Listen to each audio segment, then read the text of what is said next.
welcome back. We are still here at Miami-Dade College. I'm here with the CEO of Ecotech Visions, the very own Dr. Gibson. How are you? I'm wonderful. Thank you for having me. Awesome. I love this dress you have on. Can you tell us about this dress that you have on? Well, this dress was actually designed by one of the ecopreneurs, which is what we call them at Ecotech. Ecotech Visions is a manufacturing incubator that supports local product-based companies. We have 15 of them in our incubator space, and we provide maker support for them to grow out their businesses.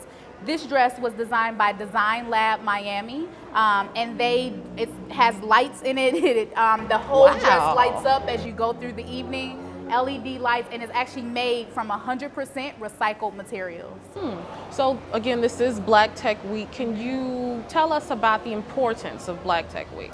Yes, I mean, Black Tech Week is a huge opportunity for Miami and for the world. This is the first one that has ever existed across the United States, which is why you can check it out at blacktechweek.com or see some of the pictures from the event at hashtag Black Tech Week on Instagram, Twitter, etc.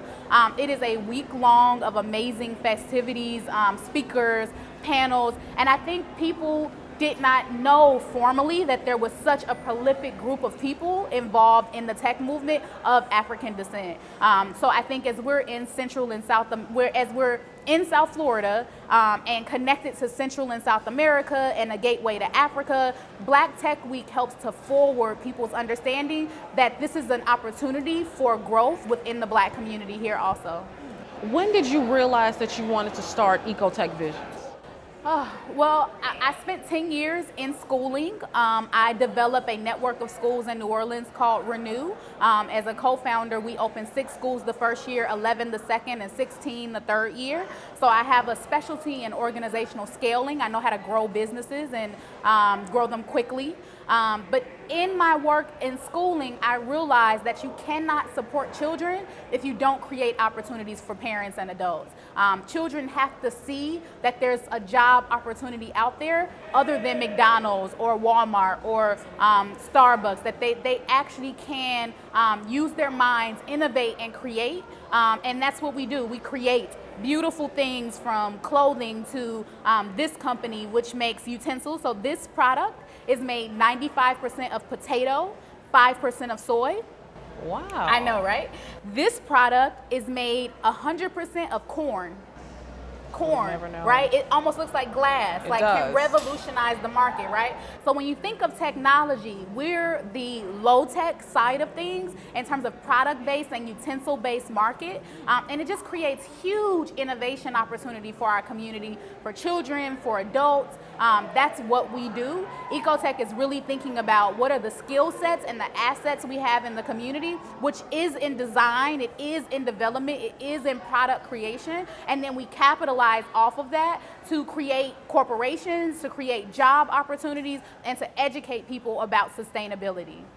Now, I'm sure this hasn't been an easy process for you. Can you tell me any different challenges or struggles that you face when you decided to start Ecotech Vision? I think that every startup faces challenges as they begin. I think that's sort of the nature of startup. You start up very lean, and as you grow your idea, you grow in support, you grow in funding. I would say the number one barrier that most startups have is gaining that initial seed funding, which we have been able to do. That's fundamentally, I think, the most difficult thing, that shoestring budget as you start up your business. Do you have any advice for any students or any advice for Black people in the community, rather? Follow your dreams. I fundamentally feel like when people follow what they're passionate about, the rest of everything else falls in order. For me personally, I know that my purpose has always been to provide opportunities and to address issues of economic development and sustainability. And so I'm not attached to the mechanism that I use to do that. I'm just very committed to making sure that we have a viable and strong middle class, and that's what we do at Ecotech. One example of a company is we have an electric motorcycle company called Alias, which you can check out at aliasmotors.com. They build electric motorcycles in the city. So the company was designed by an architect and an engineer, right? But they don't do the building. Who does the building are blue collar individuals, the mechanic and the electrician, right? So we provide the transitional training for the mechanic and the electrician to really grow their skills, and then the 4 of them make a dynamite team to get a prototype ready, but then none of them know anything about sales, none of them know anything about finance, none of them know anything about HR. And then we're here at Miami-Dade College, where they have a wonderful HR management program, right?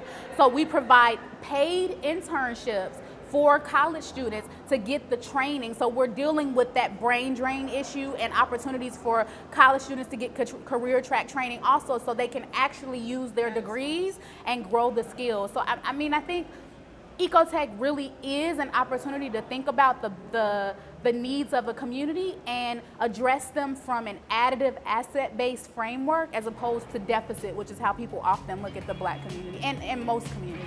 Awesome. Well, thank you so much for taking the time out of your busy schedule. I'm sure this week has been really hectic. We really appreciate you letting us know more about your organization. We've heard from the very own Dr. Gibson. Stay tuned. We'll be right back after this short break.